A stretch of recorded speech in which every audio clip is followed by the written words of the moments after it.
Hello everyone, and welcome to this in-depth analysis of the escalating tensions between Russia and Ukraine, with a special focus on the recent developments involving the United States. Yesterday, Russia launched a massive attack that directly struck an American-owned factory in Ukraine, injuring 15 people and causing significant damage.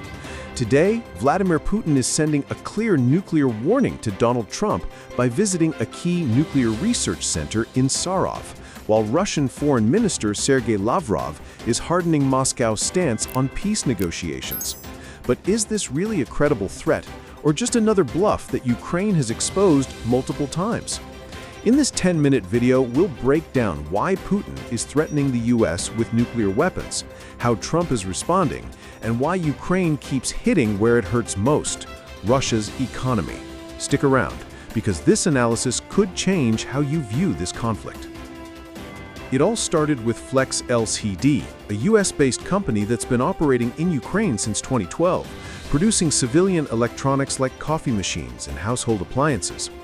On the night of August 21, Russia unleashed one of its largest aerial assaults of the year. 574 drones and 40 missiles, mostly aimed at western Ukraine, far from the front lines. 2 cruise missiles directly targeted this factory in Mukachevo, in the Transcarpathia region, near the Hungarian border. No fatalities, but 15 injured, including 6 factory workers who were on the night shift.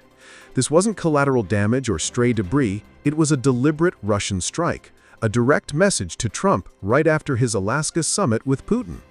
The facility, employing nearly 3,000 people, represents American investments in Ukraine that Trump himself has touted as a shield against Russian aggression.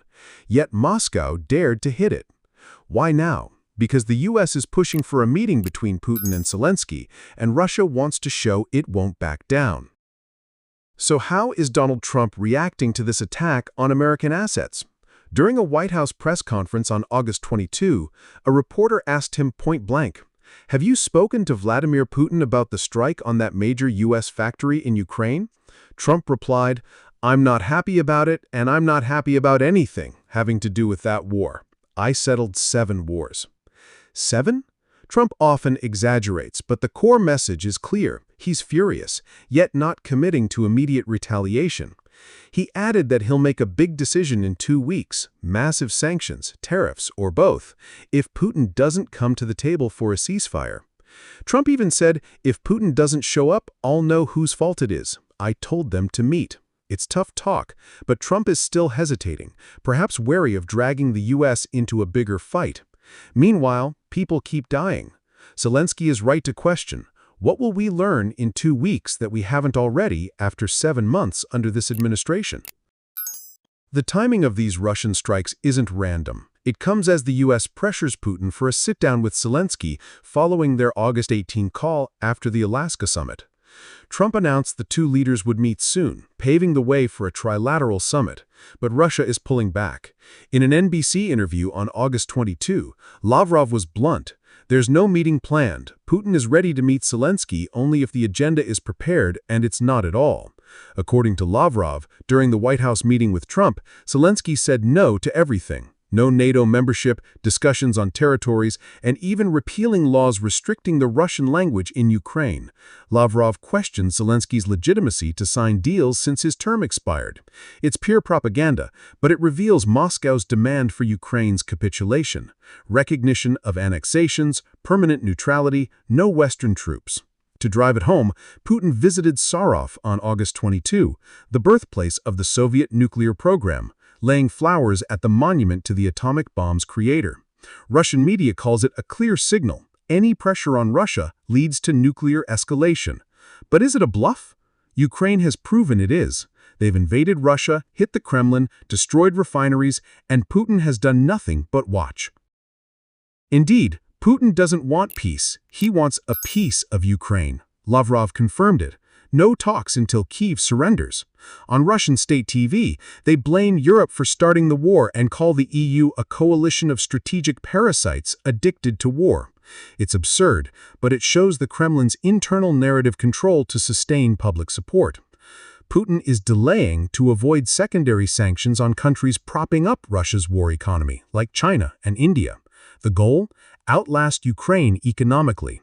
Russian officials admit privately, just keep the economy afloat longer than Kyiv's. But Ukraine fights smart, without needing U.S. boots on the ground. By striking pipelines like Druzhba, which exports 60 million tons of oil annually to Europe, including 90,000 barrels daily to Hungary and Slovakia, Kyiv deprives Moscow of $70 to $80 million a day.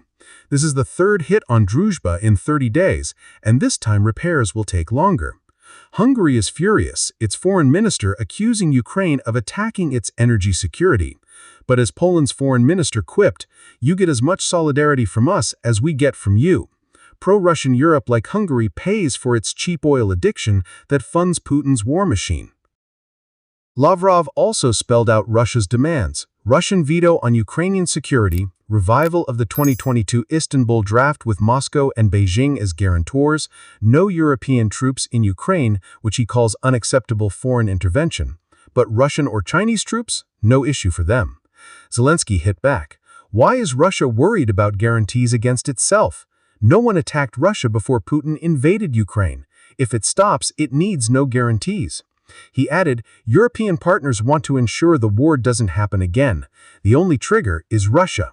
Lavrov wants Kyiv to clarify who signs deals, discrediting Zelenskyy. And that same day, Russia launched 600 drones and 40 missiles, killing 1, injuring 15, damaging 26 homes, a kindergarten, and offices. It's pure escalation, not peace.